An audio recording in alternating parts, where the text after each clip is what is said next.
nous vous souhaitons la bienvenue à cette conférence de presse.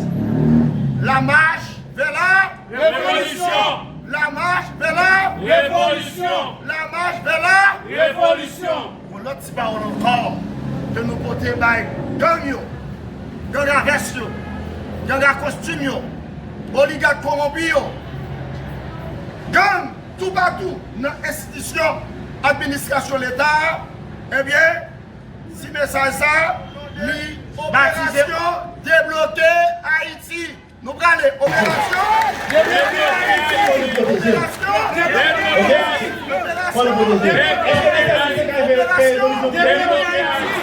Cette communauté fait résistance face pendant 200, 300 de l'année, côté que vous tape matériser nous, vous tape couper tête nous, vous tape mettre siwo dans tête nous, côté que vous avez maltraité nous. Sans cette nous avons pris une prise de conscience. Une prise de conscience pour mener une bataille. Bataille pour arriver à le pays ça, indépendance, à partir du 1er janvier 1804. Eh bien, nous allons aborder 1er janvier 2026. 1er janvier 2026, ça qu'on va aborder là, côté que nous demandons tout le monde à la ronde bannière, non pas prendre une prise de conscience, mais nous allons rentrer dans la grande résistance nationale pour débloquer Haïti. Pour débloquer Haïti. Pour débloquer Haïti. Nous tenons à remercier le président du parti politique MIDA, en l'occurrence, ingénieur Maxon Polite. Nous remercions aussi nos amis, nos collègues et nos camarades de combat. Pour finir, nous remercions notre collaborateur, notre conseiller politique et à l'organisation politique, ingénieur Kenol Séville, et nous tenons à saluer tous les partisans et sympathisants au nom du mouvement nationaliste Révolution Peuple. Nous vous invitons à avoir une pensée spéciale pour les victimes de la violence criminelle qui s'est emparée de notre société depuis 1986 à nos jours. Cela veut dire que de 1986 à 2025, Haïti marqué par tout type de danger.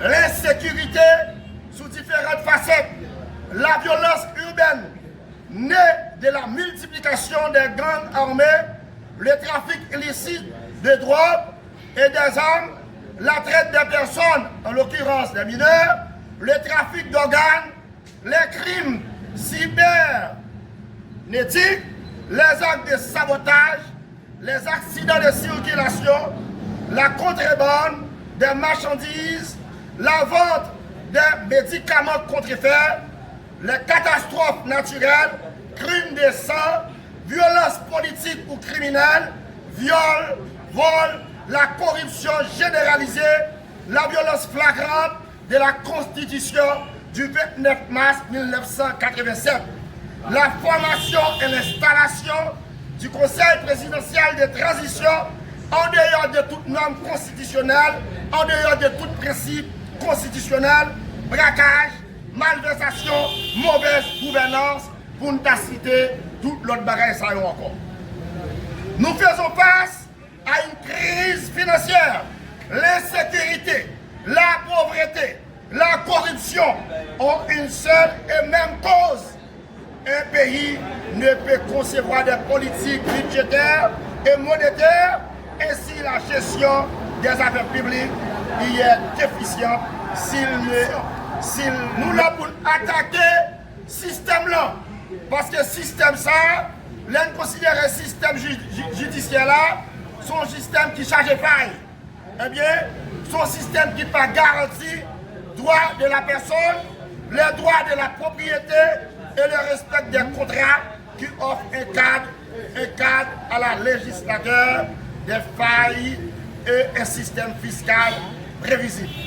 S'il n'est pas doté d'un système financier ouvert et contrôlé, reposant sur une réglementation appropriée et des comportements transparents, son développement est fondamental.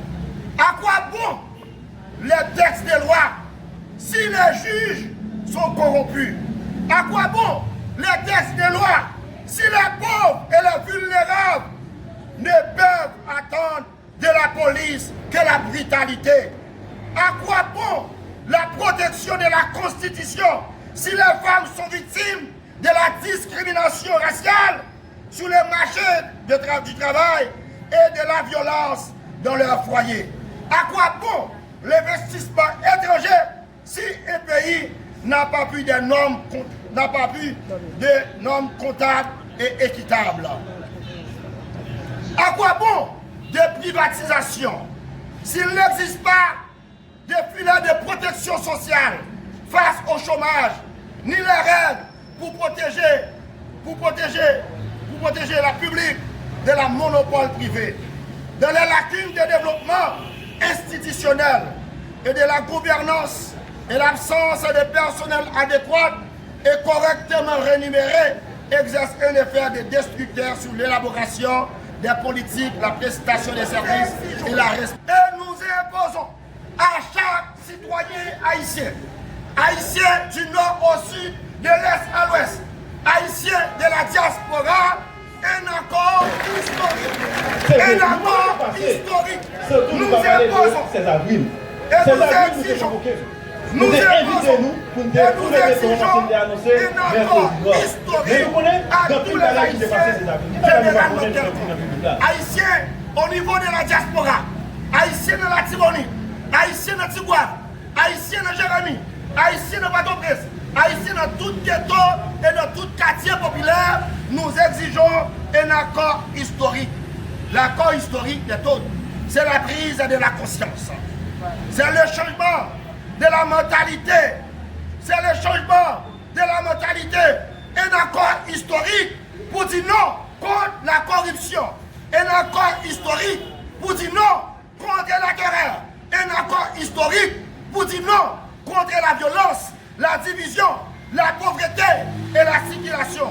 Un accord historique pour demander aux belligérants à tous les niveaux un cessez-le-feu. Un accord historique pour demander s'il applique déposer les armes. Un accord historique pour demander vite l'homme déposer les armes. Un accord historique pour demander Mano, Chrysla, pour demander Iso déposer les armes. Un accord historique pour demander Nixon, dans la Tibonite, qui crase les Israël, qui boule les plantations, qui boule les cailles, qui coupe les têtes, boule les cailles, pour nous dire non à la violence, non à la violence, non à la violence, non à la violence.